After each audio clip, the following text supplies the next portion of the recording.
Hey, loves. I have been through multiple divorces and I tried many different ways to get through heartbreak, and honestly, sexual mastery is what worked the best for me and for many of my clients, and here's why. I will be also talking about grief, breakup, making an argument for conscious uncoupling. So before you make your mind if you agree or disagree, stay with a curious mind. Stay until the end of the video. I'm sure there is something that will support you if you are going through a breakup yourself. Stay around. If you don't know me, I'm the author of Uncoupling Reimagined. My book is about breakup. It's fruit of my experience through my divorces and my work supporting people going through this rupture. I have been around so many people, witnessing them in their processes. I've seen so much. And I believe that this is something we can learn from each other. I definitely have learned from the collective.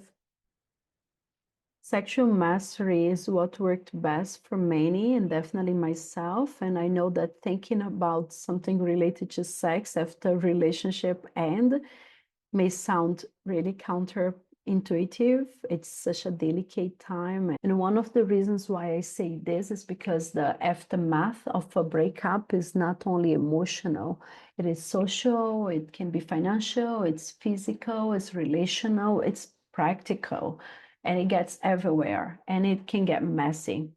So I'll start by talking about some of the social interactions after the end of the relationship. We go around and we want to have a normal life, and we hang out with the same old friends until we get exhausted of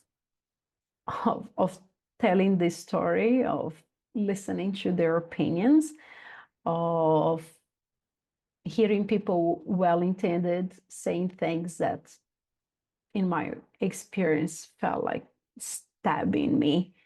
And in two ways. One, because I couldn't be pissed at them because I know they're trying to show me love. So I would be pissed at myself for being so hurt or angry at them for what they're saying, and as well as for going through it. After a while, it just tends to be a place where it can feel like death, feel so lonely, because the best people in your life don't really know. They cannot even imagine what you're going through. And even people who've been through divorces themselves, what they're going through is not what I was going through, because we have very different experiences and we are in different relationships, and nobody actually knew what it was like within the four walls.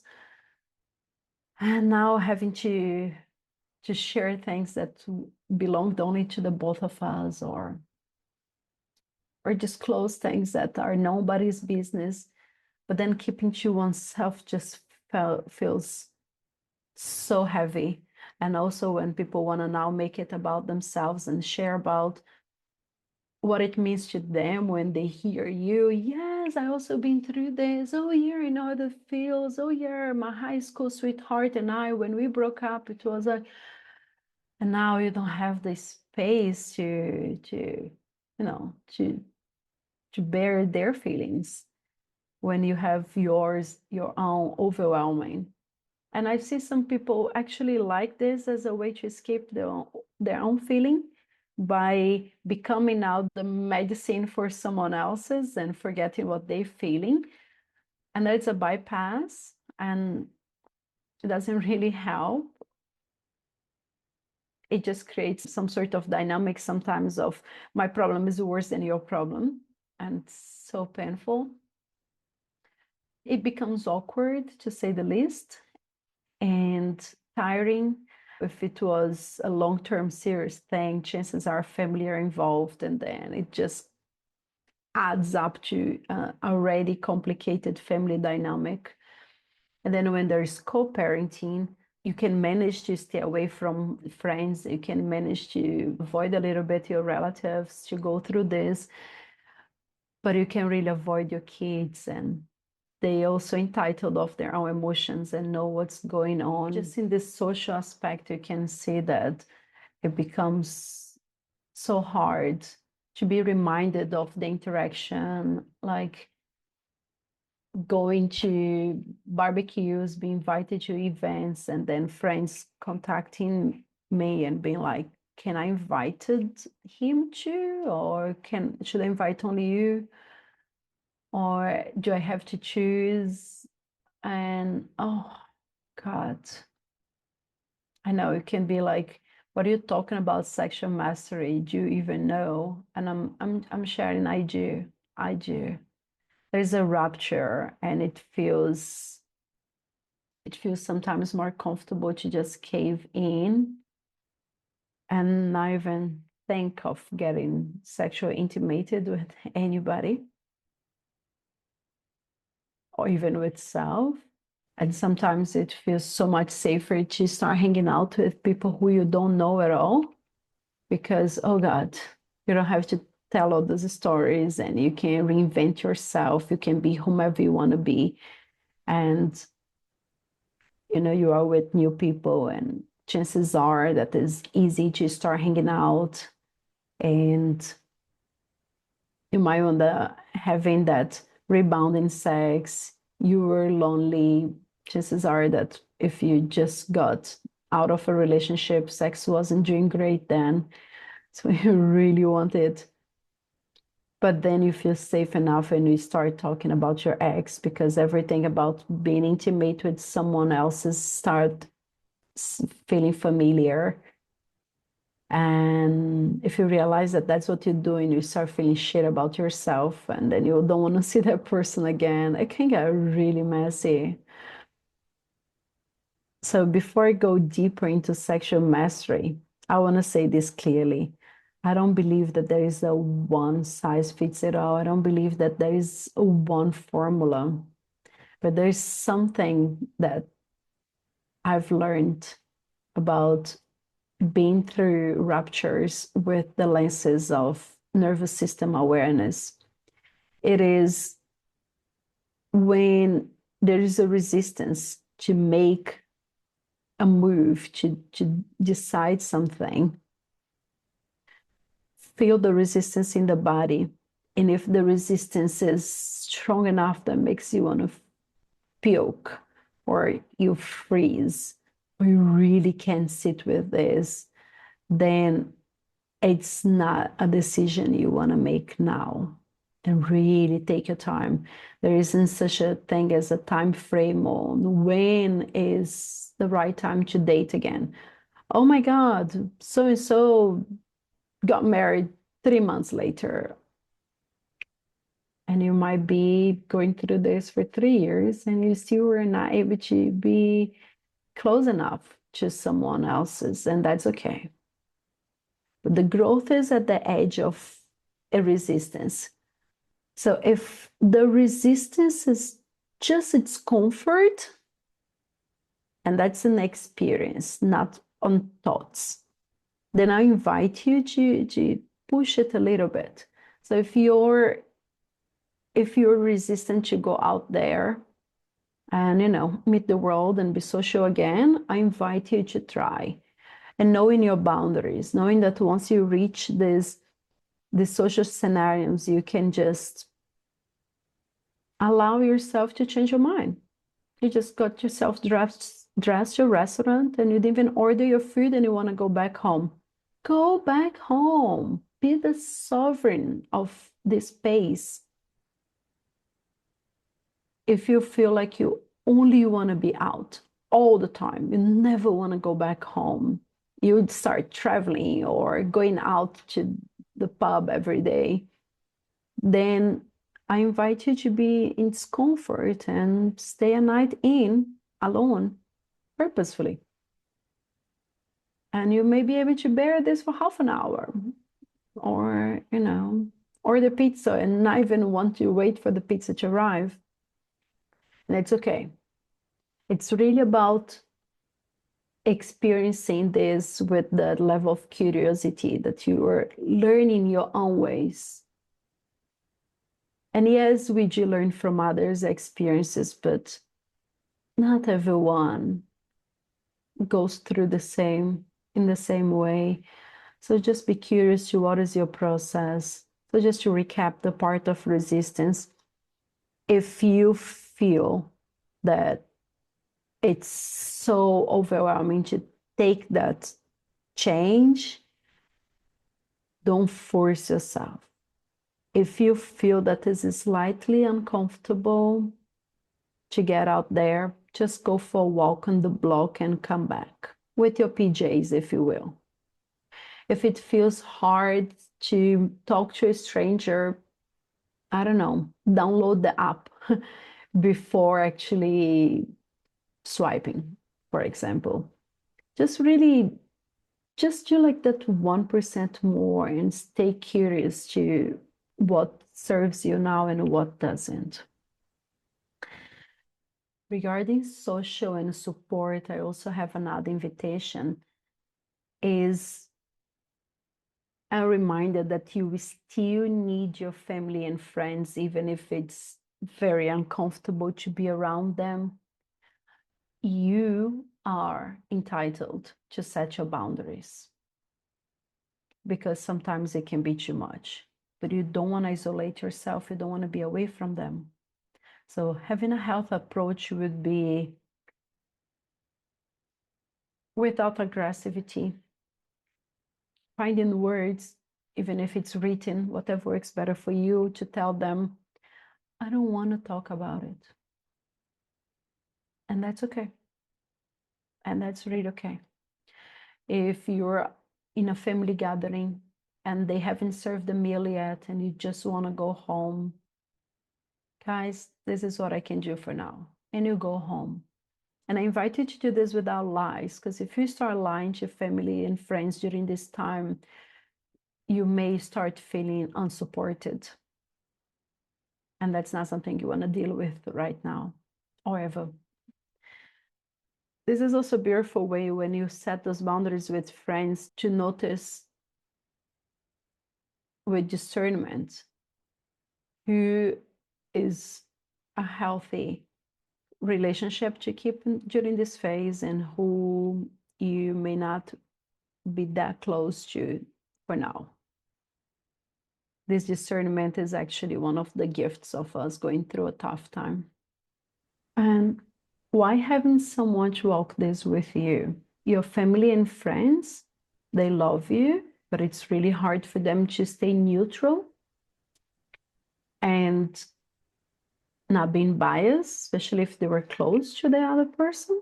So I found that the most helpful thing to do was to have one accountable person that is neutral and able to hold a healthy space for me and to track my progress through whatever may happen without forcing me to be only upwards or downwards or whatever it is.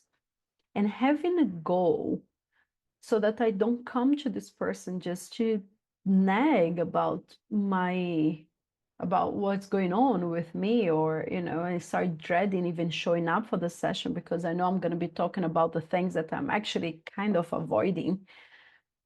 Having that sexual mastery goal was like, great, I'm showing up to something that I am doing for me. I'm improving. It's my personal development. And because of sexual nature, so much of my breakup is going to come up. And that's great, because that's not the goal, but that's something that I can feel to heal during the sessions. And this person that is walking with me, this therapist, this facilitator, had to be someone who was nervous system aware, having the right questions to know how to bring my genius, my own inner intelligence, my own wisdom, my own gems. And this emotional tension becomes an opportunity to lose, reshuffle, and reintegrate. And that's why I really advocate to have a therapist that is working with somatics or who is nervous system aware to be alongside with you. So I shout out to all my amazing therapists and coaches who are there through this process. And why somatic? Because when we're only talking about it, it starts becoming a little bit of he says, she says, and it becomes not helpful. And it's very limited to the things that I remember when we are living and hovering over life, living on a headspace, like we are brain only and disconnected from the ground, or living on your own, it becomes somewhat dissociative. So I find myself having terrible headaches after talking about it, because it's like I exist only as a head. I don't really have a body. Just I literally got on my head, and it becomes a way of mini making, becomes a coping mechanism. Like unconsciously, I just want daddy or mommy to think that I'm right, not my sister. When I'm talking to my therapist about all the resentfulness that is coming up now because it's a rupture. So yeah, it's a never ending game story, and it goes a lot of my energy goes on this talking. And I believe I'm not the only one in this. And when there is a somatic approach, it is grounded, it's bottom up, it's working with allowing the subconscious, the implicit memories to come up and process without literally needing to remember anything, or having mini making, or having to talk about things from whatever moral perspective.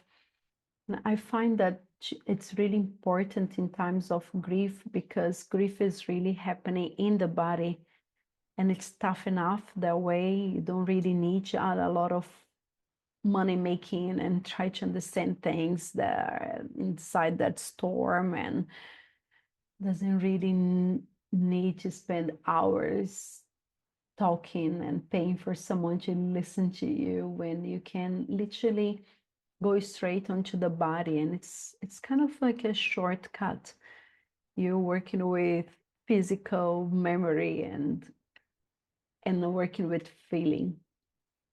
Back in the body, it's innocent and it has clarity, and it remembers everything. So when there is sex involved on this somatic work, you see that in intimacy, either with self or with another, your body starts responding and bringing out what is unprocessed in non-stressful manner, if that makes sense.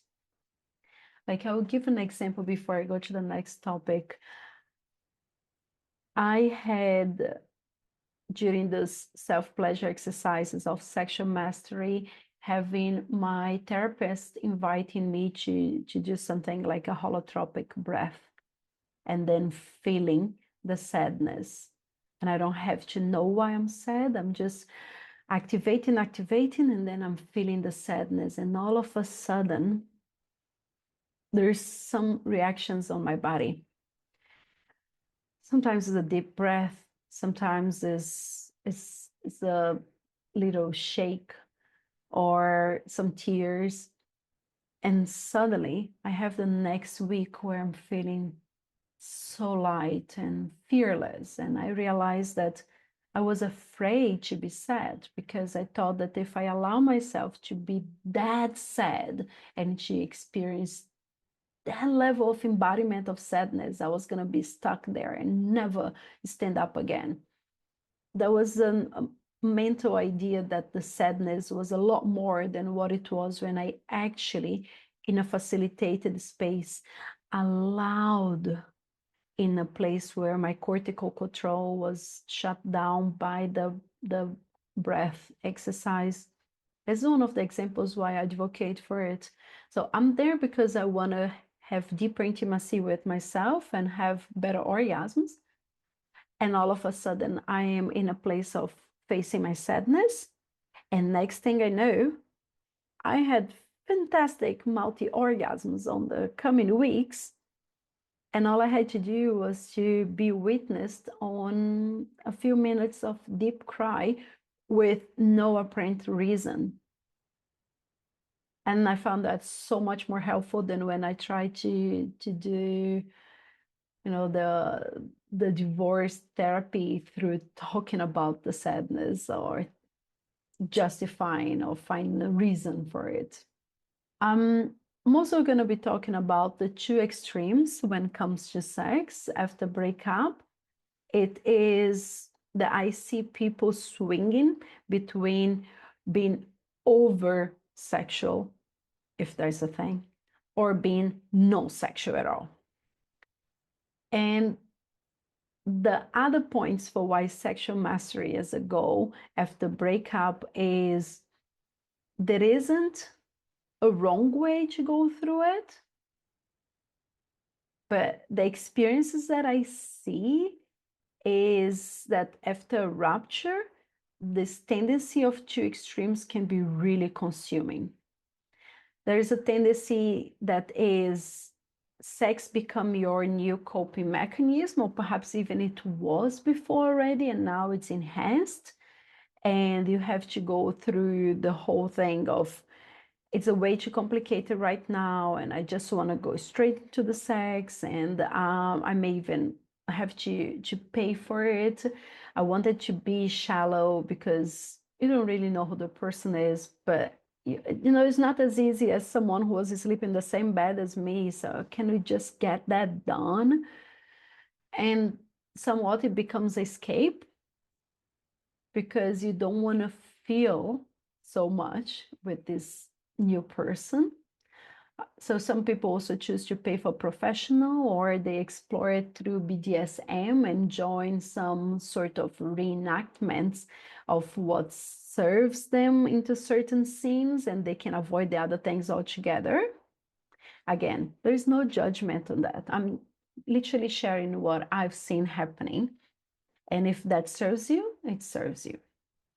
And I'm saying also there are some people that go from sex to no sex. I don't even want to touch myself, or if I do, it's just here at home and it's just porn, so I don't have to think. And I don't really want to be with anyone else's. I'm not up to short-term relationships and have to start doing the greetings and start myself again.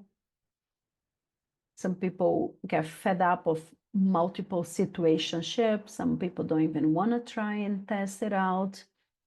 And it's natural to go in either way. And there is also another way. There's a third way. It's natural that you want to replicate that intimacy that you once had.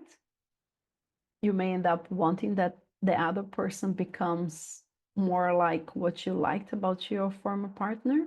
Sometimes that's very explicit. I went out with someone who literally chose which perfume I should wear on our dates because I needed to smell like something was familiar to him. Some people do this not even knowing at all.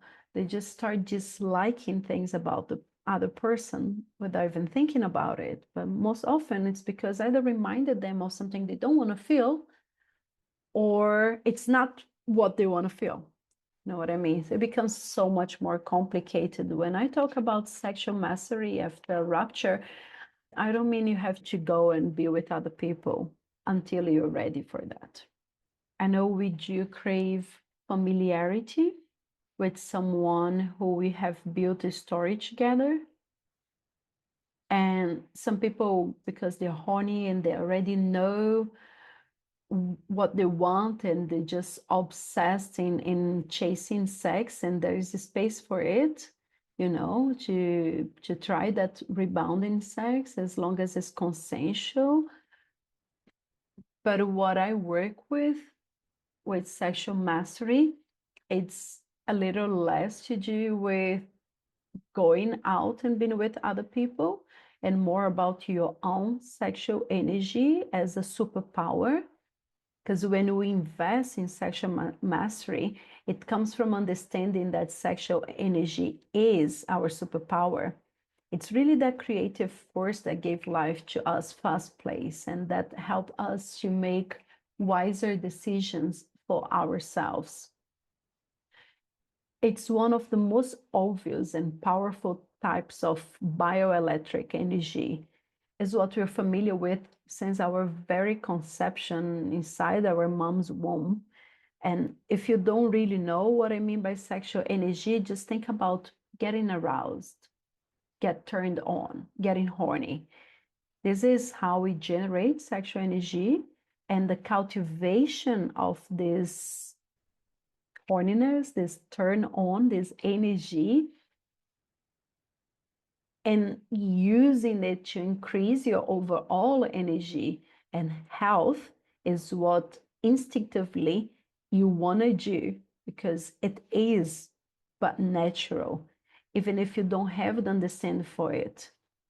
That can lead to all those other things of wanting to meet someone else's, or wanting to stay home and watch porn, or wanting to dismiss this altogether as a reaction to something that feels natural, but it's also scary. But it's so natural. You know, babies touch themselves inside the belly already. It is so natural for us. We have always been with our turn on, and when we learn to cultivate it and use it on our advantage, for me, for example, I'm often told that I'm the most energetic in my spaces. I don't take stimulants at all. I don't really enjoy alcohol. I'm sober. I don't drink coffee. I don't drink energy drinks. And I sleep pretty well. And I think it has a lot to do with having done my trauma work, but it also has to do with harnessing my sexual energy and using this to revitalize me. But if you don't know any better, and if the person facilitating your sexual mastery path, or if you're not even doing that, doesn't have the know-how, it can feel like you're chasing sex, and then you feel frustrated because you don't have it, and then you're back into porn, and you want to be extra physical with your best friends and whomever is around, and then you feel very guilty for being turned on, and then every relationship gets confusing. And those are all different ways of dealing with something that is but natural, and which is also what you want to do to increase your energy and your health. And if you don't know that that's what you want to do, you feel guilty for it. It gets so conditioned. When you draw this turn on from your genitals and you can circulate it through your whole body, you get to experience an improvement on your energy levels, on your health, and it revitalizes your brain. You have a lot more clarity, which is really, really what you need when you're going through a breakup. Clarity. Everything seems so stormy. You just want that moment of stillness, that breather. And a lot of people go through being resourcing to medications and substances. And when I come closer to understand what they're going through, they are actually literally just trying to have this moment of things are not so turbulent. And it's literally what happens when you cultivate your sexual energy. It's literally like you found a way to stop the waters and sink beneath. You will have healthier glands. And when you're, again, when you are circulating your sexual energy, you have healthier glands. And this is not me saying, this is lineage of over 5,000 years. It's done and proven. You can detox a lot more from your body, toxins that may making things more blurry than what you can process right now. And this literally changes into a whole new life. your organs, your senses, they may have weakened your immune system because your digestion and your appetite and your sleep and your routine are now compromised. And your senses are basically how much you can perceive of the world, how much you see, how much you hear, how much you taste, how much you receive from the world. And if your internal window of tolerance is narrower, which is usually what happens when we're going through a breakup, you just don't have the capacity you had before. Now you can really handle so much less. At least that was my experience. All your senses get blurry. You start seeing less and hearing less and smelling less. A lot of my clients report that their sinus start getting so irritated after a previous relationship that they haven't had the chance to process yet. And that capacity to diminish how much you receive from the outer world is a wonderful mechanism, and I'm not talking bad about it. I'm bringing it to clarity here. I'm talking about it so that you understand. You can call it sensitivity right now, as long as you can embody and embrace it without judgment. But when you cultivate your turn on, you can widen this window of tolerance and get those senses restored. And that power really gives you that strength that doesn't rely on willpower or forcing through or faking until you make it. No, it's actually very organic, it's natural, it's creative force that allows you to create and ultimately have a new life for yourself. Pleasure, fear, boundaries, worthiness, and that's why I believe that conserving, cultivating, moving, harnessing your turn on, your life force, your sexual energy is a great way. And another way why I think it, of course, is to stay healthy, to rejuvenate, to regain your trust and your relationship to your own body and your own grounding and the process, and also making yourself a much better company now, so that you're literally having fun and pleasure through it. And it helps a lot with the fear of the future now that this is changed, because pleasure literally naturally inhibits fear and allows you to see the future with more purpose and positive perspective, and allows you to, to be open to that.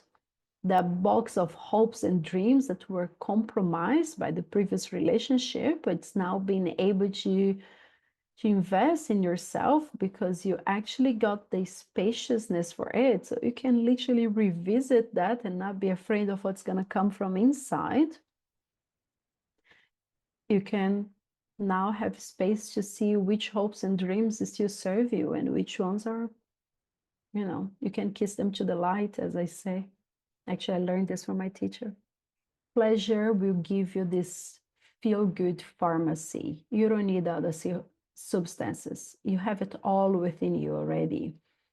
And you can allow that innocence to come back, because body has no stories. That's why it's innocent. And come back to something that had nothing to do with fulfilling someone else's wishes, which is where I see that many people's sex becomes during relationships. It's really much about you and no one for once, for a change. Yay, you can do that and allow yourself to give permission, and also allows us to understand our boundaries, because, sexual mastery is really a way to connect deeper with our own body. And that's a great way to understand our boundaries. Literally, our skin is the biggest organ we have, and is literally our boundary, physical, between us and the world. And really having that reconnection, and other types of boundaries which often got lost during breakups and, difficult relationships.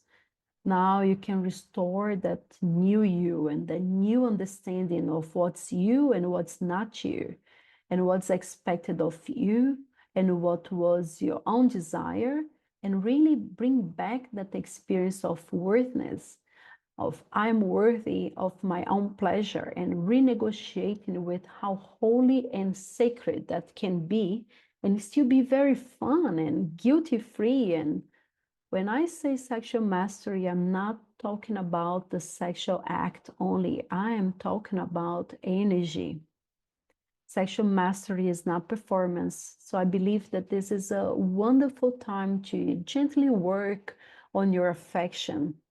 Mastery does not involve masturbating endlessly and chasing new people and forcing yourself into something that's not coming naturally to you.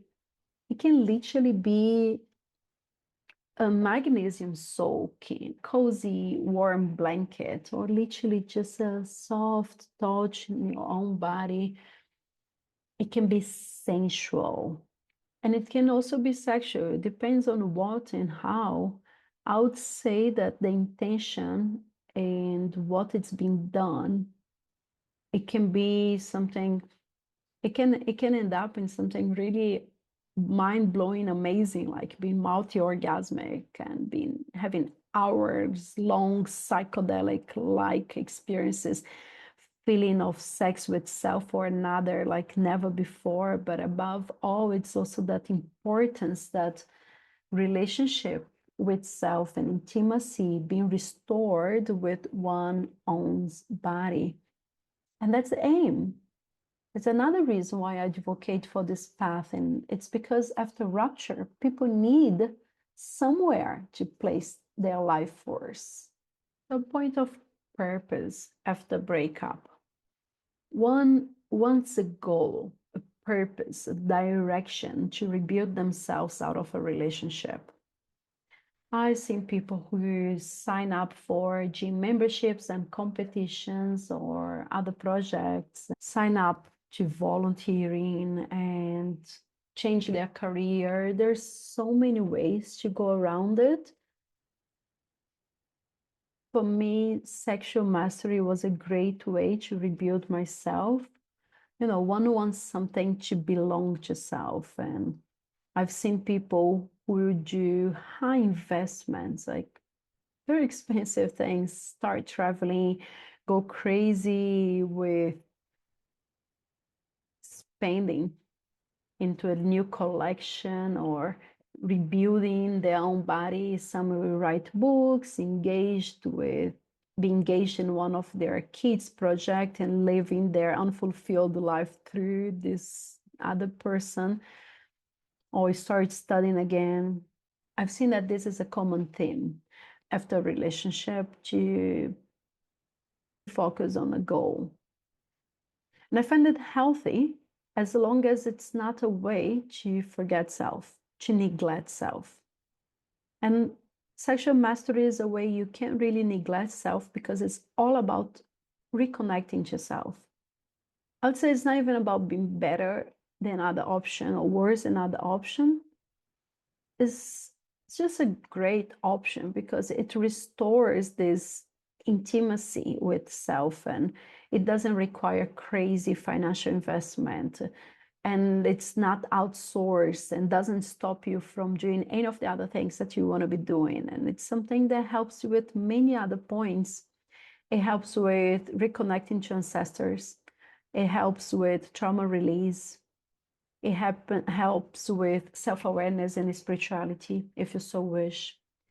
And as I mentioned about your health, and it's also a transgenerational and intergenerational trauma work that helps you to reconnect to your family of origin and to your society, to cultivate compassion, meaning you work on behalf of your family in things that they may have not addressed before. And now you can go through this embodiment of your own grief, because the collective grief becomes yours through rupture. So it's a very collective way.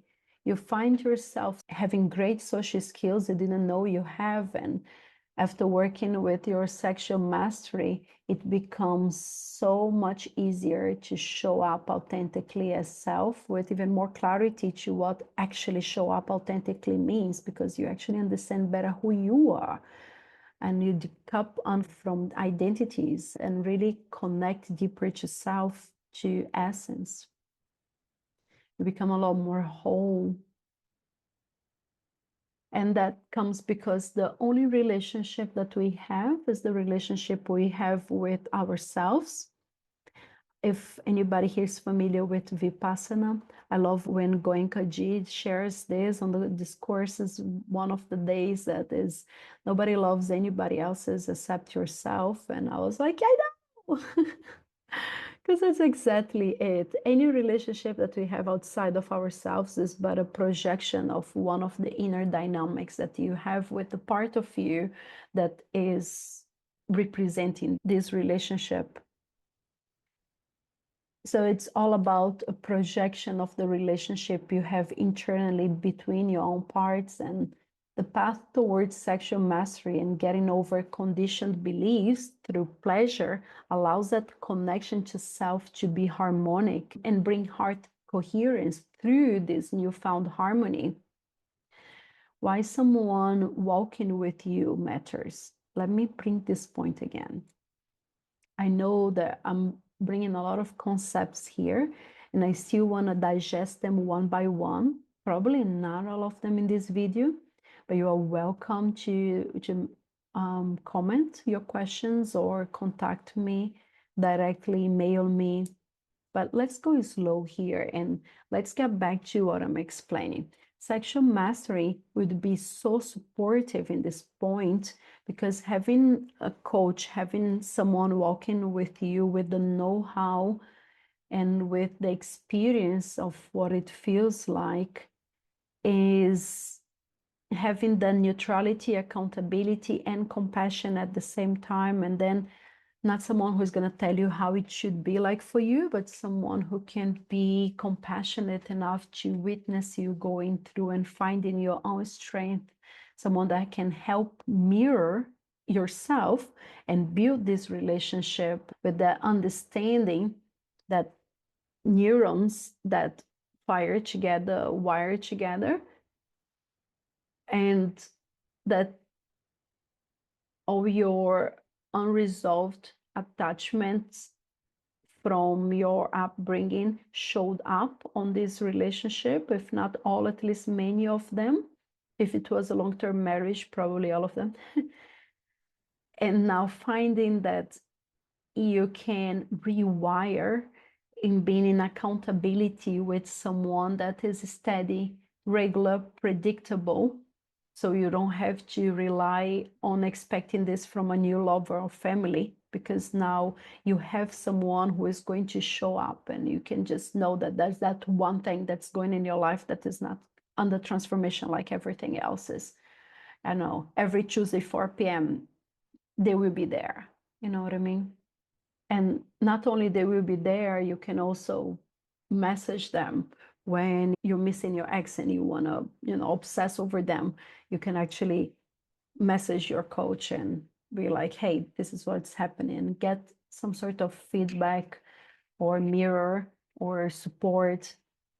Well, it really depends from coach to coach, from therapist to therapist, how much of access you have to them. This is how I worked with my clients.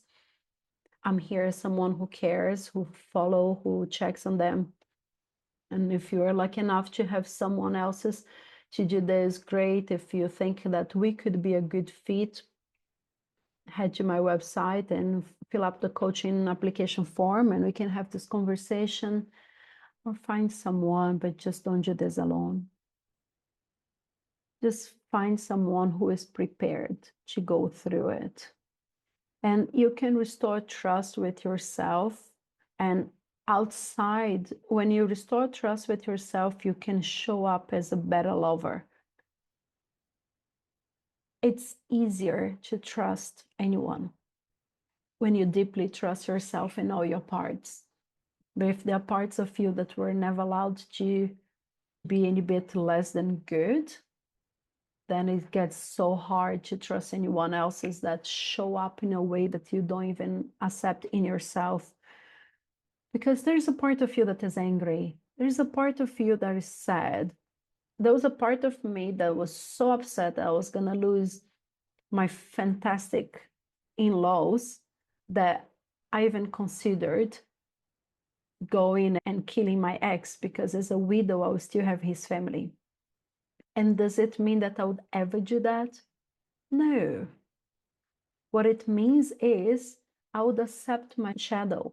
I will accept the parts of me to voice what they want, and I'll find the space to their grief, space to their anger, understanding that it doesn't make me any of that. If a part of me is a condescending bitch, it doesn't mean I am. If a part of me is Mother Teresa and it's extremely generous and just want to help everyone all the time, it doesn't make it into my identity.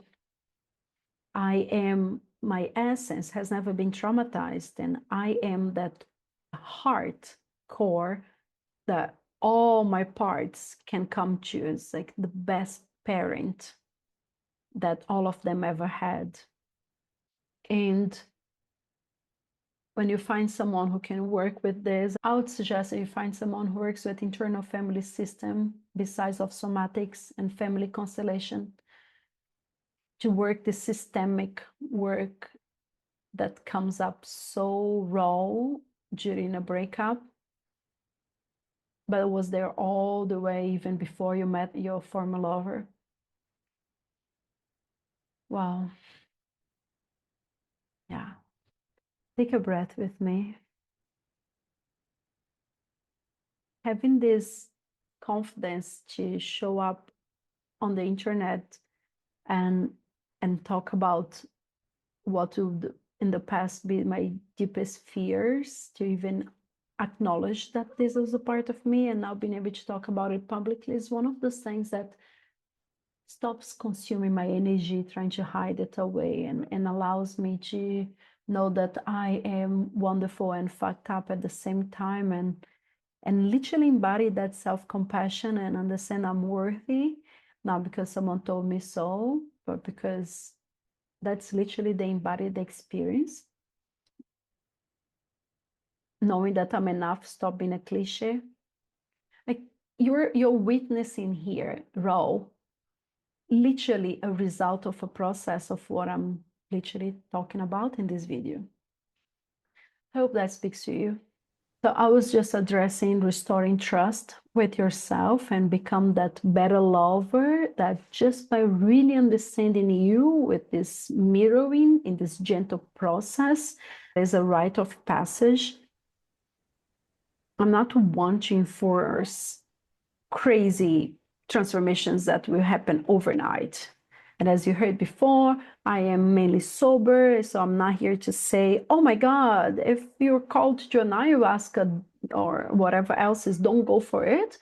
I'm just saying, in this moment, after breakup, when things are still shuffled around and there's so much to be integrated, this might just not be the best time for it.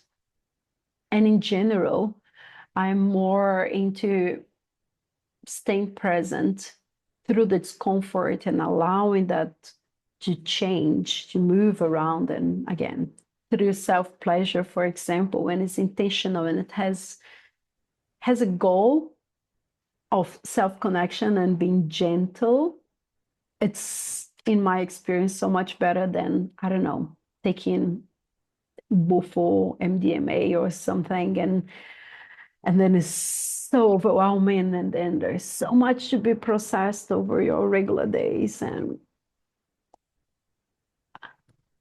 20 minutes of a bath with some self-touch have given me mind-blowing understanding on my attachment wounds and on my way to show up in relationships. That's just what I see happening to me and to my clients. So yes, I advocate that you don't just binge on TV and eat all ice creams, or don't hide behind the whiskey bottle. Rather, be gentle with yourself. Find tools that will support you to go through this breakup, and And that's what I call a rite of passage, when you sit feeling to heal, but not in a all at once thing, but gently, bit by bit. Get to know your own pace, get to know your inner parts, and understand that the maximum speed you can go through this process is at the speed of your slowest part. So if there's a baby in you still crawling, that's the maximum speed you can go through your breakup. And the more you get to connect to yourself, the more you connect to your ancestors. And in that way, you receive so much of wisdom and connection and belonging. So you do this as a tribe, because grief and crying and being witnessed, the crying is very helpful. By crying alone, you can transmute so much of unresolved issues. But if crying comes from that thoughts process, thinking and re-hurting yourself and crying because of what you're thinking, it even literally comes from different parts of your brain. The sensations come from a different place of the meaning making. So if you're going through a self-pleasure and you start feeling the sadness and it sheds some tears and it moves after 2 minutes, you are going towards a wonderful orgasm. There is a process there that is very different from sitting on a chair and just thinking about what a motherfucking stupid ass, why the hell did they do this to me? And now I have to also pay for this, and now you're crying, but there's nothing really processing. It's just looping, and it's literally feeling on a different place in your brain. One may cause a crazy headache and despair and feeling, and fuck no, I'm never gonna do this again. Crying is not gonna help me, and becomes a very dramatic experience. And the other one becomes an environment that leads you to joy, because what's on the other side of this resistance towards feeling and allowing that alchemy is literally joy.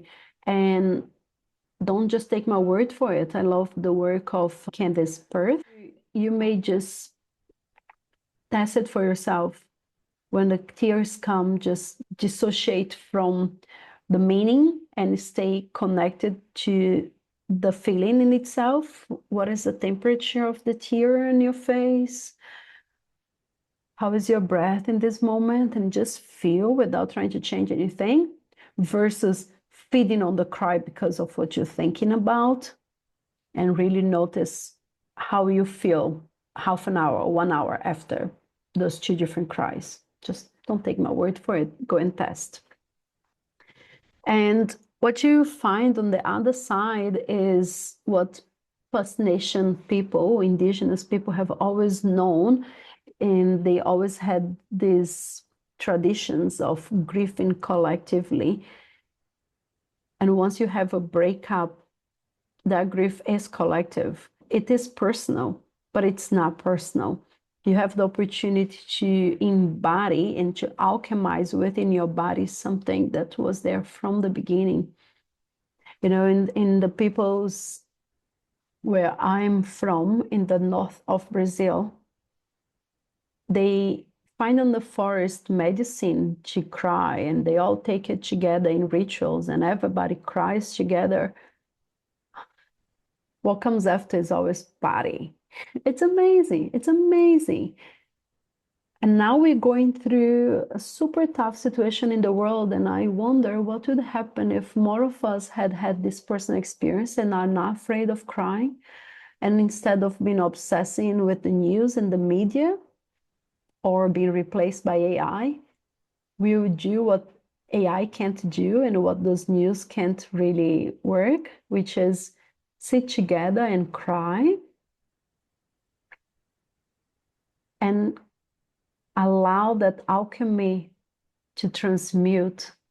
And once we all are together in that coherence of having lived this experience together, and we all start embodying, experiencing joy, the ripple effect of this coherent, high vibrating energy being sent to, I don't know, to occupied Palestine, if you will, whatever is there that you want to grieve towards, And once it was just a body alchemy, then it becomes a purpose and an intention. There are already studies showing how that has improved physically things. You can check some of the data by Heart Math Institute or Dr. Joy Dispenza or whatever you want. I can tell from experience that even former lovers would give me a call after we have had an argument discussing shutting our businesses. And during this moment where we are former lover and new enemies for that process, a call after I had had a good collective cry, and they were like, I don't know what really happened, but I think I was being silly. Do you just want to have a picnic together? And we just got in there and we cried together, and we were like, what the hell? What was I so angry about? Yeah, this may not be your experience, and you might think that something completely different is going to happen, but what is really going to hurt if you just trust this, that original people of all the world have been doing for thousands of years? That must have been a reason why. There is something really powerful about being witnessed on your grief and still be seen as a strong warrior through that. It's not because of any cognitive narrative, but it's just because it's safe and it's compassionate. And still, none of this works in the deepest way if grief has nowhere to go. And I heard this from many of my teachers, including Dr. Peter Levine, that grief is love that didn't find where to go. I never found a better definition for grief than that. And why unexpressed grief repeats as relationship pattern. And that's another reason why I advocate on having someone who can walk you not only towards sexual mastery, but also with the nervous system understanding of grief. It's because not expressed grief can build a pattern within that you will keep on repeating in every other intimate relationship. And it's not even to talk about how that affects your health, but you end up being doomed to failure anytime you get into a new relationship and even getting out of them, because you're feeling like every one of them were the same. And when you hear people say, oh my God, he's just like my ex, or, oh my goodness, she's just like everyone else's, that's because of it. I've witnessed in a few of my clients, and I don't really want to mention the names because I don't have the consent, but one of my clients have been through a few relationships while we're going through this uncoupling process. And they were pretty resistant to cry in session or to allow the grief in. I was often medicating to avoid that. And they would get into amazing relationships and then would show up for a session being like, yo, that's just end up having the same problem that I had with my former wife. And that kept on repeating until they surrendered and cried. And that's actually it. It's that simple, but in a way that you're safe enough and you're being witnessed, not by yourself crawling like a fetus under the shower. That's my invitation. Because you're still creating an outside projection of what is inside. That's why the new lover ends up turning out to be just like your other lover.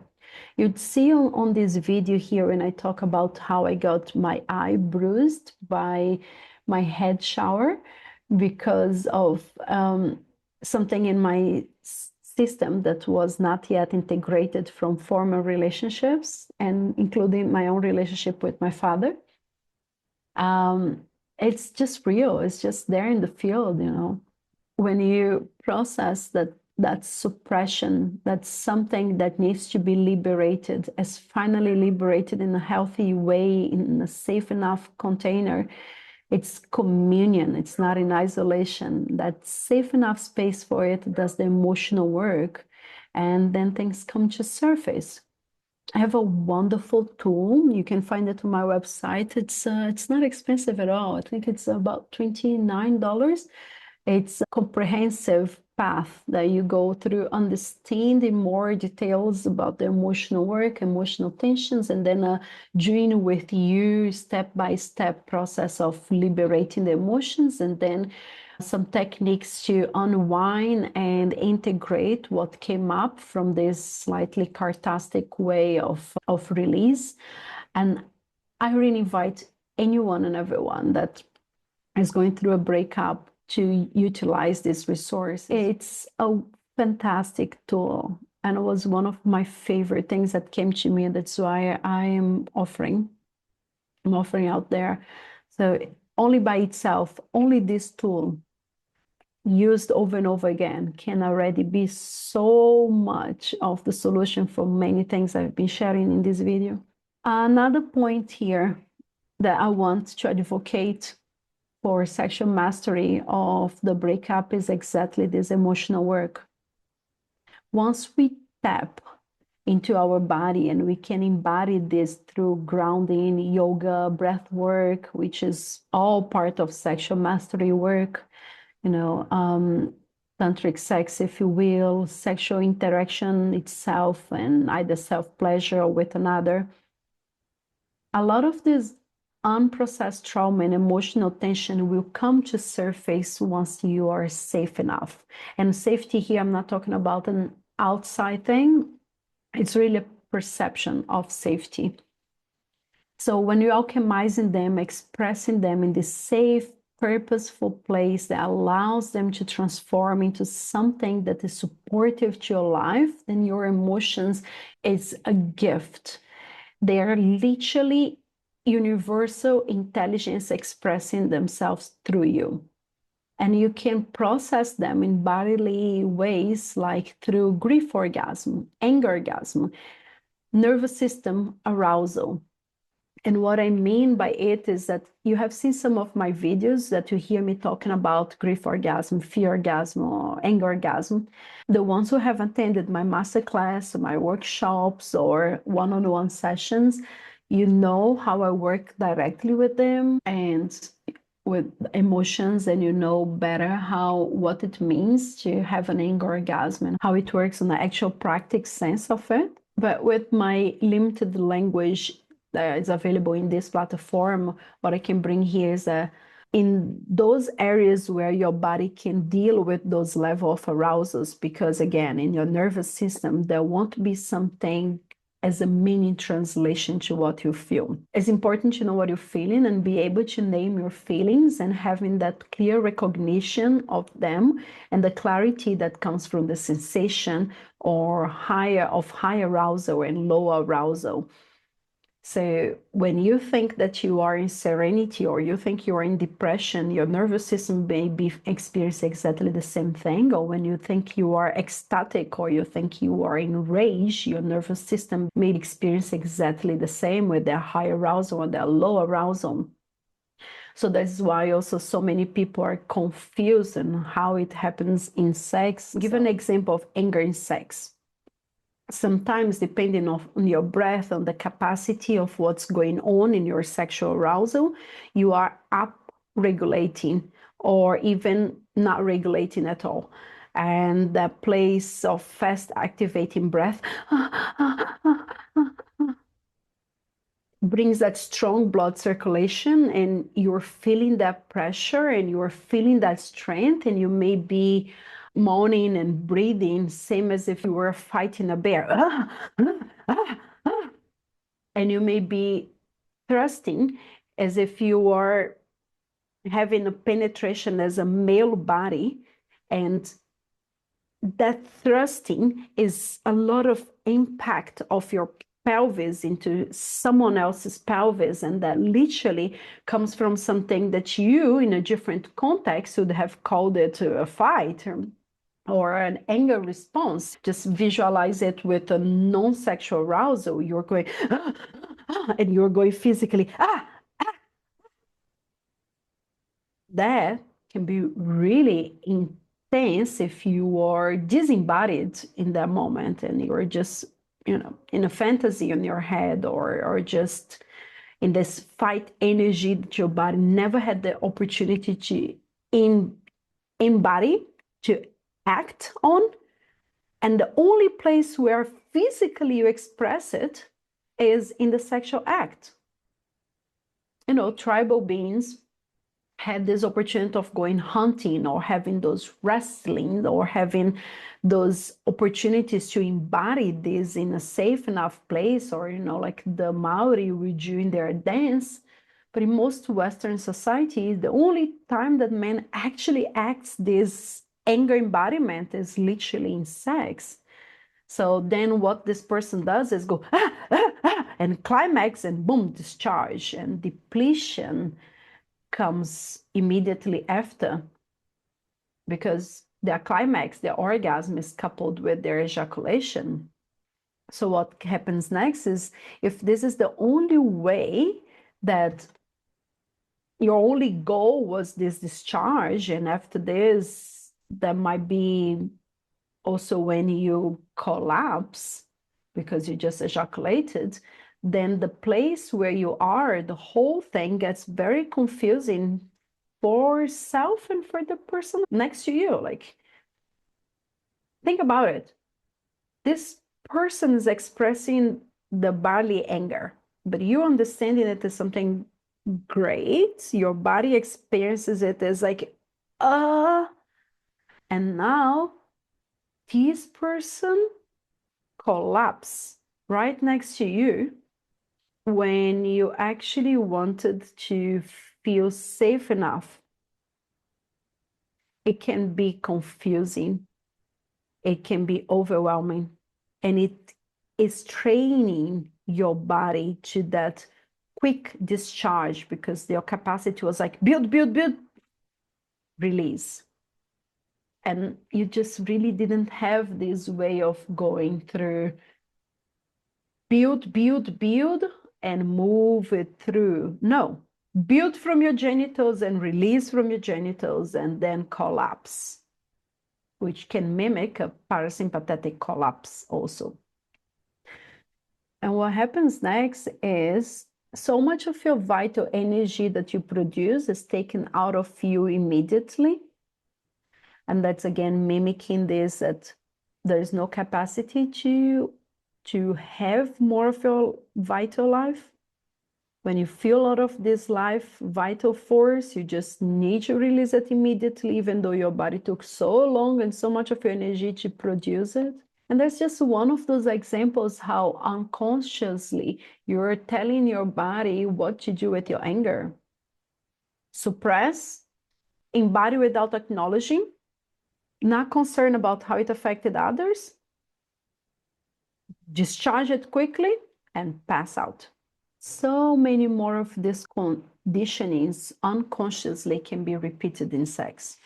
Overwhelm, dissociation, and the other person's body, you know, adding to the breakup and the grief that you already really need clarity and energy, and not being in a fight energy with your lover, all this can be really overwhelming, and it can create so much of confusion. Just this in itself, the way how people have sex, I have witnessed relationships being completely transformed just by bringing this nervous system awareness to the sexual act itself. And it can do so much in this moment of breakup, in between relationships for some. So when this idea of a dissociation survive the overwhelm, coupled with the idea of having sex, it can really hinder people from intimacy and brings people to the idea that it's too difficult. There is no need for it.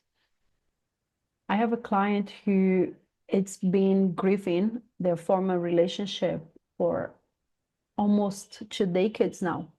And they just start believing that this is what they prefer than being in a relationship. But deep down inside, that's actually not the case. It's just because all this confusion has been there for so long. It's like layers and layers, and it just becomes a way too complicated to connect. But when we are working now from body to body, connecting is happening spontaneously. It's so much easier with awareness and with know-hows and with the right tools. So I want to bring back that all this that I explain is on a nervous system. It's not cognitive. It's not a story. I don't mean that by thrusting deeply and having rough sex, you are, a terrible person or you have unprocessed anger. I'm literally just bringing a perspective of a body that doesn't have a story of right and wrong, is just failing. Because, in your mind, your brain, your cerebral part of your brain is also part of your nervous system, but it's just a part of it. And it will not be cognitive, just like, whoa, there is so much aggressivity here, there's a hard thing, and then suddenly this person is collapsed, and I was abandoned, and I was receiving this strange physical aggression, and then the person is gone. It means that if I allow myself to be vulnerable, this person will just abandon me. That can be the message that your lover receives from it. In fact, I've seen it being the case so many times, but they keep on trying to find something else as you blame because they can put a finger on what is actually happening. One of the reasons why I chose to do sex coaching rather than any other type of coaching is because all this dynamic exists. But if the person's not working with sex, sex is not taken in consideration. So you may be doing couple therapy and trying to understand why is that this person feels that after they have sex, they are abandoned. And nothing in their history actually explains that, but they just can't deny that that's the reality. But when you bring nervous system awareness and you bring the entire dynamic they are going through, and you understand that it has nothing to do with their in-laws and has nothing to do with someone having moved their job, it has to do literally with a nervous system response to how they have sex, everything else has become so much easier to deal with and fun. Because all you have to do now is to try different ways to have sex, yay. A lot easier than getting rid of your in-laws. Now, I'm talking about something a little more biological here for heterosexuals out there. If that discharge came from unprocessed trauma, which is often stored in your pelvis, and then it informed your semen, and now it's absorbed by their endometrium because you ejaculated inside of them, and then they receive all this unprocessed emotion in their uterus, they will be dealing with a lot of the grief that you didn't process from your former lover. And chances are that they will start behaving like your ex and you don't really understand why. But okay, let's say that you ejaculated somewhere else, or we don't want to take this factor into consideration. Let's still think about, we have sex and then we have a fight, and then we have sex and then we have a fight, and you don't quite understand this polarity because you're just thinking our way through living above the body and totally forgetting that we are nervous system beings on the bedroom and outside of this, and it's never a good time to go through this. So just to end this point before understanding why there is never a good time, before getting to the time factor, let me say, a solution to this and know-how is having grief orgasms, is having emotional releases through this climax, because that's when your entire nervous system is engaged and ready to naturally process it organically. There's so much more to explain in this, but I really can't talk much about it in here. On my tool that I mentioned, Emotional Liberation, you can see on my website, I explore this in more details because it's non-censored. Another thing to address here is that there is never a good time for a breakup. Breakup or divorce, it's often something that you hear, oh my God, now it was such a terrible time to go through a divorce. I'm an immigrant, I'm in the middle of my paperwork, or we just started a new business, or we just had a new baby, or my mom just died. And the truth is, I've never heard anybody saying, oh my God, this was the perfect time to go through a breakup. Have you? So that's my opinion, that of course there are some situations that are more challenging than others, but in general, what I can say is when you go through a breakup or a divorce, unfortunately, very few people are privileged enough to have a time and opportunity to stop the whole world and deal with this. But most of us, they will have to carry on with life, with whatever is. while dealing with the aftermath. And the chances are it didn't go from, oh my God, everything is amazing, to, oh shit, it's over now. There was already a rough patch before the decision to end, right? The reality of some of my clients, they'll be like, I don't know what happened. Everything was just so perfect. And then all of a sudden it's over. But then when we processed and digested it, we realized they were actually bypassing, and there were so many problems already. And their spouse was able to see it and decide to make a decision, whereas they were passive through the whole thing, and finally had the opportunity to take agency over their own lives once someone called it. So there's another thing, is why I advocate for conscious uncoupling too, besides of sexual mastery, is because when you have the process to go through this gently together, it's just so much better than having a sudden rupture. But I know not every relationship will give opportunity to it. I know that for some relationships that this is just not how it goes. I don't deal directly with people grieving the past, like the loss of their loved ones. But that's where I see the big difference here. Like when everything was doing well and your lover died, things work very differently from they're still alive and well, they just don't want to be with you and stuff.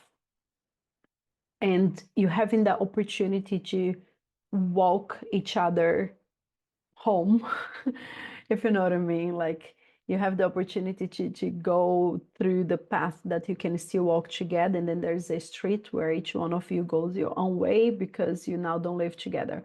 And that's metaphorically, but what I mean is you don't have to sell the house the next week. Like I had recently spoken to someone who was like, my wife wants to move on and we have to sell the house at the minimum price this week. What should I do? I'm like, don't do it. Back to one of my first points, which is if you feel pilkish, extremely overwhelmed by this, don't do it.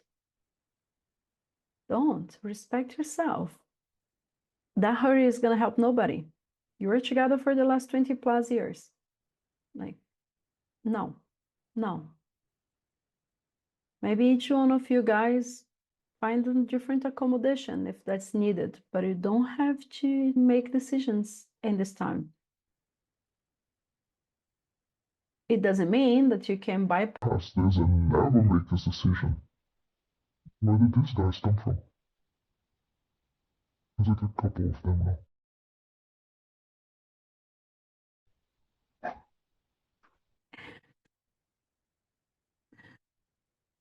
Yeah. So it's a matter of respecting yourself through this process and being like, okay, we are applying for my citizenship in your country because we decided to move in here and now we decided to divorce. Does it mean I have to take the next plane out or get deported? No, you can walk each other. If you're parenting, co-parenting, even more, right?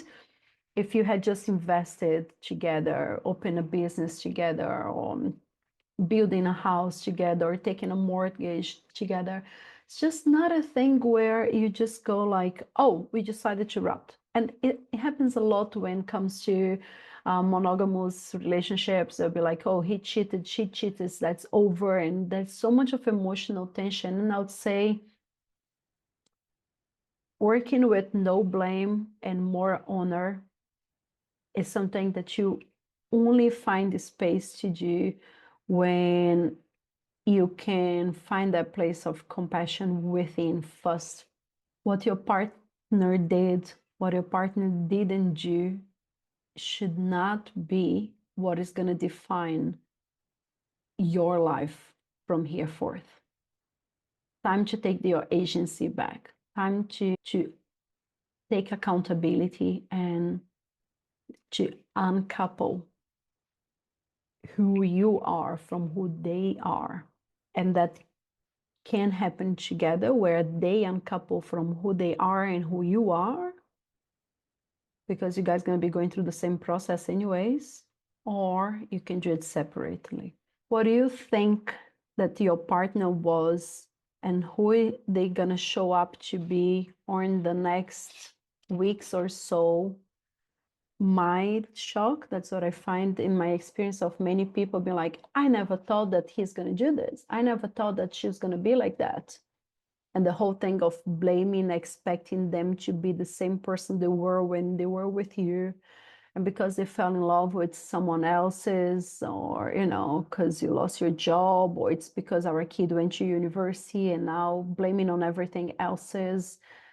And there's so much that you can do with the reasoning, but mostly you're just going to cause extra pain. And those are things that may just be out of control. It's like, oh my God, if I lost them because of a car accident, I don't now hate all drivers. But if I lost them for an affair, oh my God, now everyone is evil and nobody deserves trust. You see where I'm going with this? The thing is, because this victim narrative doesn't really help anybody here. And there's another reason why I advocate for sexual mastery as a goal post-breakup, is because when you are so concerned about working in your intimate relationship with yourself, there is so little space to think about what the other person should and shouldn't have done. Because now you're really getting to know parts of you that you didn't even know existed. And there's a whole process of falling in love with self to new parts of you. And no, I'm not endorsing here a blame narrative at all. So I'm not here fulfilling the blame of replacing a blame with another blame with, which is, you should have done this way, or you should have done that way, or you should have known better. Absolutely not. This is pointless. I'm not here to say you caused this on yourself, or you're a terrible person, or you just had a realization and you think every decision you made to this point made no sense based on what you know now. They were wise decisions based on what you knew then, right? And no, you're not a terrible person, and they are not a terrible person. That was a time where you were each other's best half. So now start with, oh my God, that's because they're a narcissist and I couldn't see before. It's because they're borderline or whatever else is. I love working with sexual mastery rather than those names, because this whole victim narrative and bringing labels can be endless. If they were narcissists, you didn't know your boundaries and you didn't have self-worth, or didn't know your self-worth. Rather than he's this, I'm this, or I was this and now I'm not, now I know my worth, so I can't be with a narcissist. What if you can restore your sense of worth and your boundaries from inside in relating to your new sexual mastery goal, and just never attract a narcissist again instead? And what if you were the narcissist and you now find a way that you don't need to make up an identity and control others, because you can become safe enough within yourself, and now you no longer need to control or harm others to feel loved? Great, sexual mastery will get you there. So there's no point in going through what was and what wasn't, because whatever you remember now is not what actually happened then, is what you felt or perceived. And you can negotiate those meanings based on body integrations. So what I'm here to say is, the more you're able to honor yourself during this process, the more you're able to honor them during this process. One day they were your choice. And through sexual mastery and getting so deeply connected with your own body and emotions, you start also being able to be compassionate towards them, and hence compassionate towards a version of you that shared life with them. And it's not to endorse whatever they've done, it's just to find peace through the process and reclaim your life force energy, where everything that you are and all that you are, all your parts have space to rage for the self-pity, for the revengeful thinking, for the self-commiserating, for every part of you to integrate and feel whatever they feel without having your worth depending on you being good, because someone has to be bad so you're good. And it saves you expensive, tiresome fortunes of court cases and mediators and never-ending negotiations where nobody wins. And even if you do win, you never win because what you wanted deep inside was never what you're actually fighting for. Wasn't the house, wasn't the money, wasn't that they admit anything. It was your inner peace. And through sexual mastery, you get it a lot faster and easier, and it's much more pleasurable. So court battles, escalation, unresolved parts, a lot of what I see, it's becoming more and more complex processing of settlements with formal over, and is over something that was unresolved or unexpressed inside a non-liberated part of yourself that never found that space to take agency and take responsibility. And now it's playing on massive problems. It's like every time you're going to the court, you're wearing that part of you that is unintegrated instead of letting your essence lead. And I'm telling you this because I spent 9 months going to the flipping court 5 times a week. Depleting. It's so consuming, it feeds on itself, and you end up never having a chance to take the ball back and go back before this whole war started. It's just not available. Things just escalate and becomes a lot harder. And if there's kids involved, or if there's business involved, chances are there's so much more at risk here. And there's another way. It's not being ruined by a divorce, but it's the resistance to feeling. I know people who prefer to feel victim to a divorce that ruined them than to accept, even for a second, the possibility that all this was already present before the other person came, and it was just about time whole hell would come loose, you know. After divorce and a separation, I don't think that was the divorce or the separation that ruined them. I think it was a catalyst. It was the resistance against feeling the grief, the process that was offering them the opportunity to feel. And if you just go and feel it blindly, it's like doing an open heart surgery without anesthesia. So I'm not inviting you to do that. As I said before, it's not about this crazy catalyst, non-nervous system approach. It's more like a physiotherapy rather than a doctor gives you an anesthesia and does a surgery on your behalf. It's more like progress, recovery, rebuilding, showing up for the physiotherapy and being content with the progress. And it can be the type of transformation that you go from a lazy couch potato after an injury to become an athlete. Or, if you wish, it can also be that you went from a lazy couch potato to a lazy couch potato without back pain. What I mean here is your divorce does not need to become your hero transformation. I'm talking about people who I see that now they need to have their body transformation to prove their ex that, they made the best out of themselves after this relationship. They have to prove to the world that, or to themselves, that through this, they are now this super mega amazing thing that they never were while in a relationship. They have to be thinner, they have to be stronger, they have to be wealthier, they have to be freer, and it's really not about it. That's why I love sexual mastery as an option, is because all you're doing is working, being more intimate with yourself and having better sex. And nobody in the world needs to even know that you're going through that, although everybody will, because you become magnetic. But it's not about proving anything.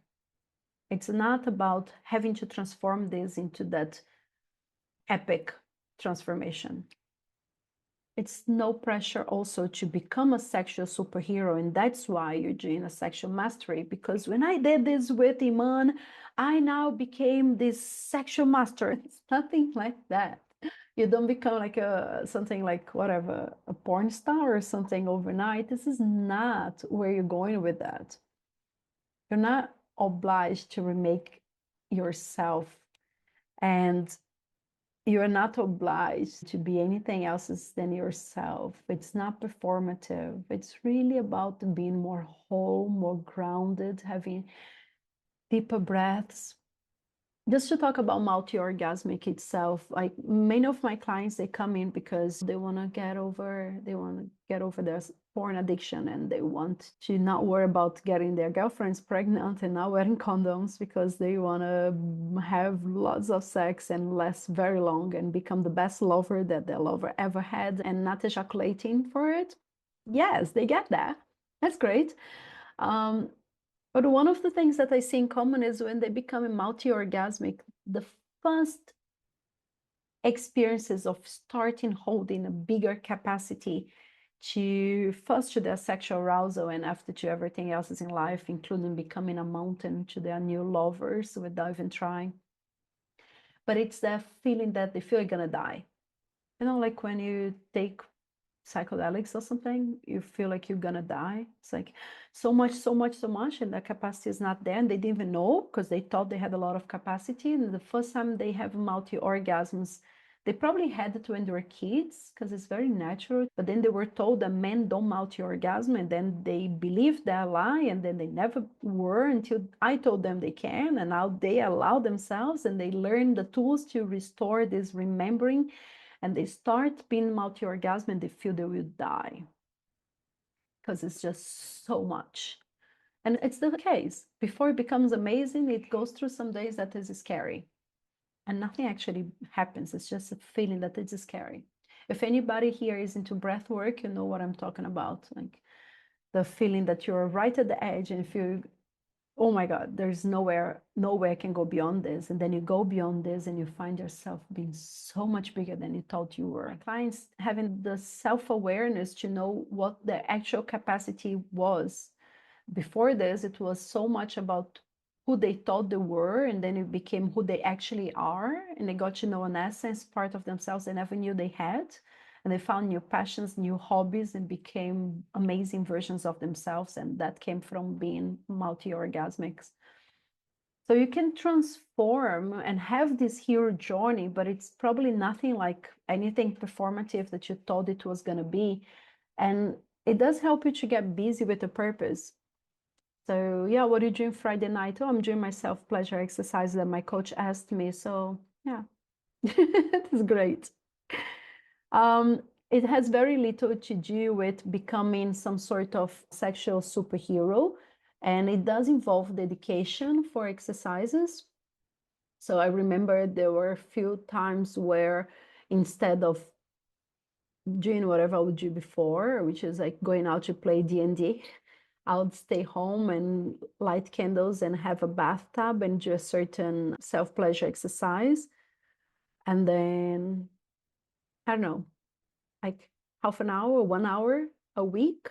That was all I would spend on those exercises. And the transformation I would have completely transformed me from my former life in terms of career and finances and social and relating to living my very dream version of myself. It's about finding wholeness in a deep connection to remembering and wisdom of your own body's subconscious nervous system, and is interchanging between those three terms because subconscious nervous system and your own body in this context, they mean the same. So showing up in life with more capacity in your body, and as a result of it, you will find more confidence and show up in the world, even if that means picking up your kid at school and seeing your ex there, or sitting in a gathering with your in-laws in their home and feeling confident and safe enough, or maybe going through the conscious uncoupling sessions or even to the divorce settlement sessions and feeling that you have had that closure within, so it's easy to have that talk and the emotional tensions are not so terrible that you need a power of attorney every time to not show up. It's really about being more present, being in stillness, and it's not like in that mindful way that we hear from some Buddhist or monk wearing orange robe somewhere on top of a mountain. It's more about not needing to be perfect, not knowing, your immigration paperwork, your real estate, finding a new home, or what's going to happen if you take a break from your 9 to 5, but you're still so confident and so much of trust for life. And when you show up to a new project, or you're moving homes, or looking for a new job, whatever it is, you just show up with that capacity to stay what is without an addiction and a need that things have to be always great, loving, joyful. But you just know that you are there to be through whatever is with curiosity. Light banter rather than passive aggressiveness is what comes up from those critical moments because of what is happening within, because you found this space. I'll tell you something, if you're not doing coaching, if you're not doing therapy, don't think that you can think your way through a different reaction when activation comes, because you won't. And many times I ask men, what do you do when you get activated? And they say, yeah, I go for a run. Oh, I watch my favorite sport, or I take a beer, or it's always something outsourced. Oh, I stop for meditation, I do a breath work. And I'm like, bruh, on the moment of your activation, the moment of that conversation, the moment of that situation, you don't have those resources. Your regulation is from within. There's no tool is going to work then, but your nervous system conditioning will do this pattern of parasympathetic, sympathetic incoherence, your heart coherence automatically, because you have already been working with this on the background. And that makes a whole difference, I tell you. You will find this deeper capacity, and pleasure is one of the beautiful human gifts that we have that numbs fear. And it's been used for thousands of years to nurture exactly this curiosity for more, because it's your very life force. If you're familiar with Vipassana, you'd be like a craving and aversion. And then some people think that pleasure is like that craving. And that's not what I'm talking about. Pleasure can be as well as in just sitting and crying. It's some overall experiencing of being really turned on by your life force, regardless of your circumstances. That's what I'm talking about.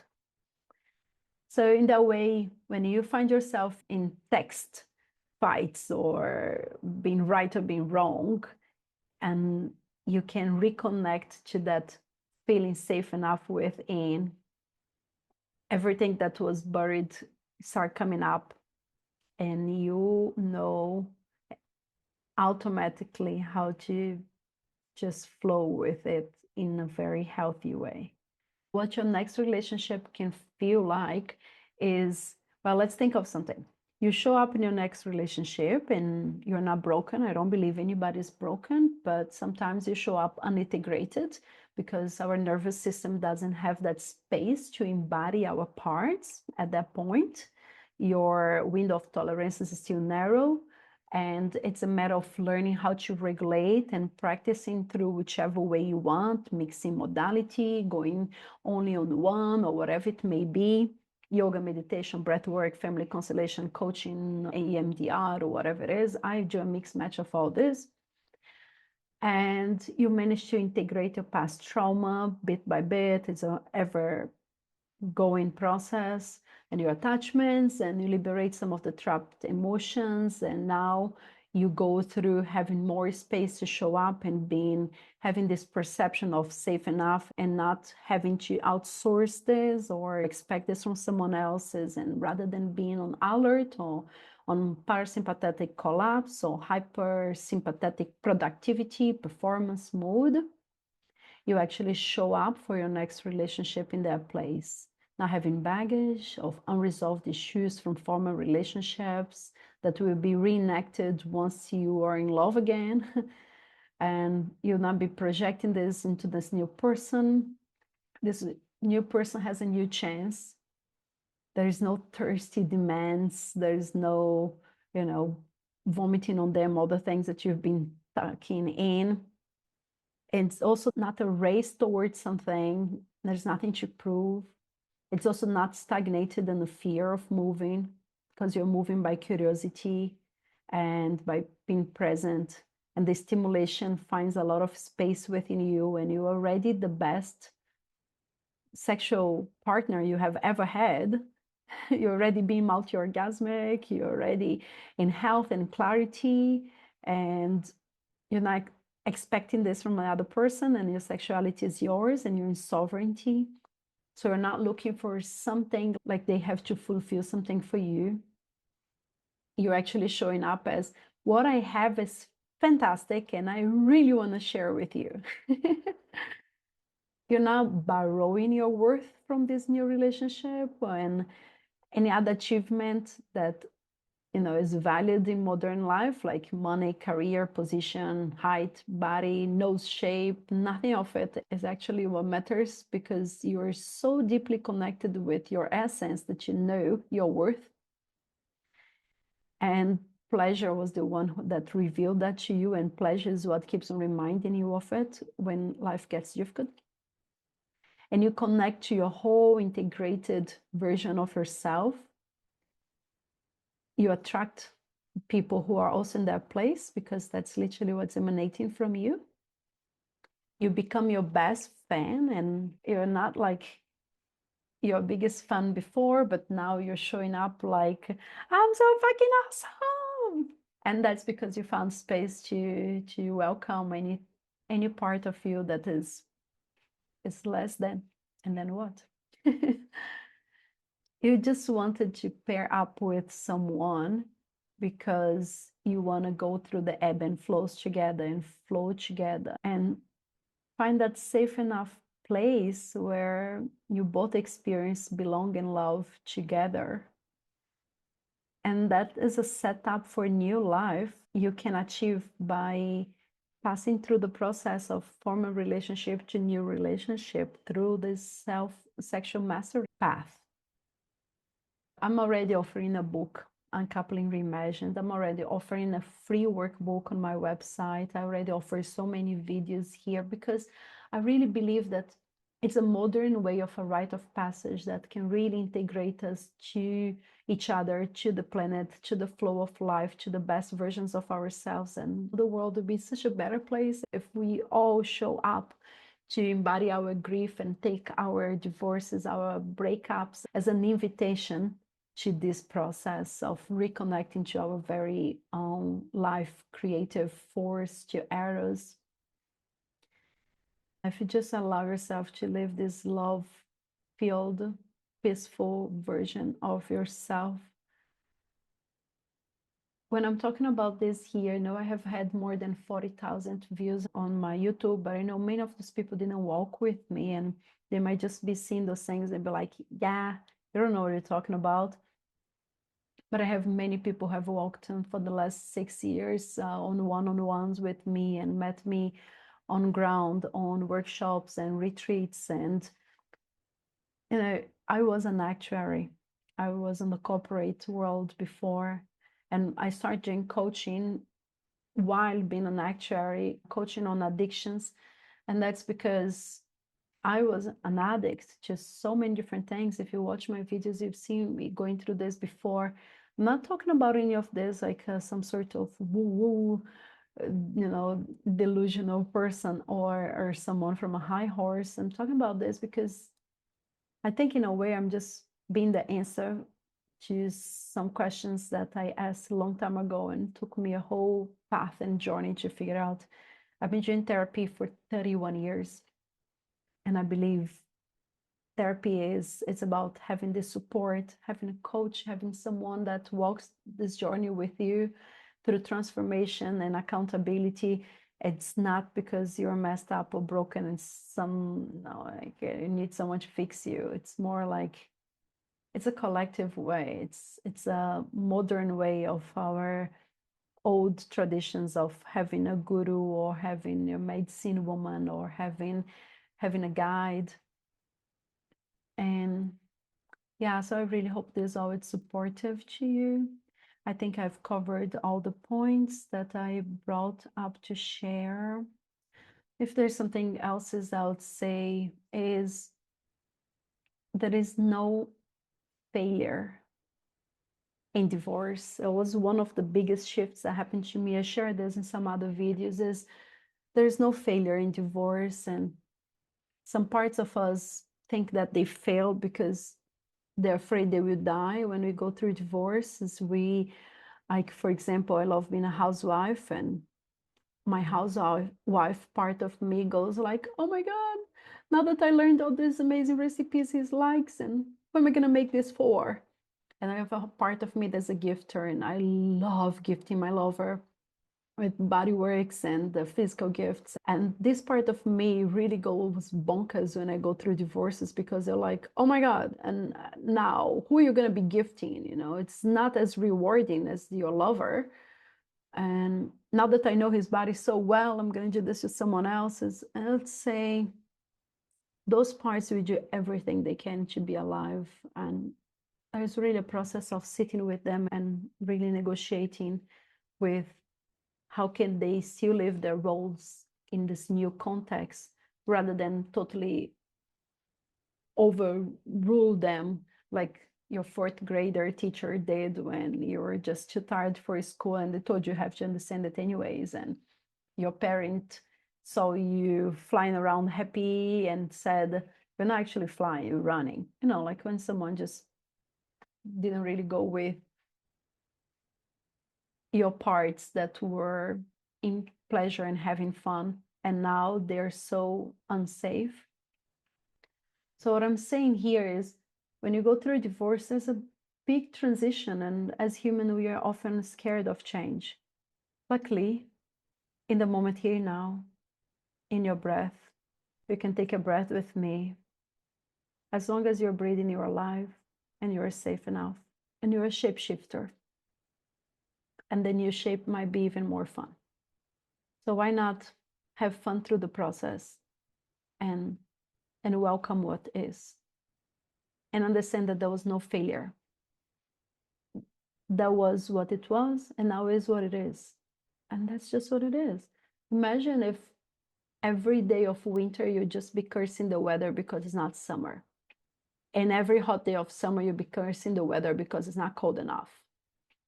And every day of autumn you be just pissed that it's not flowering.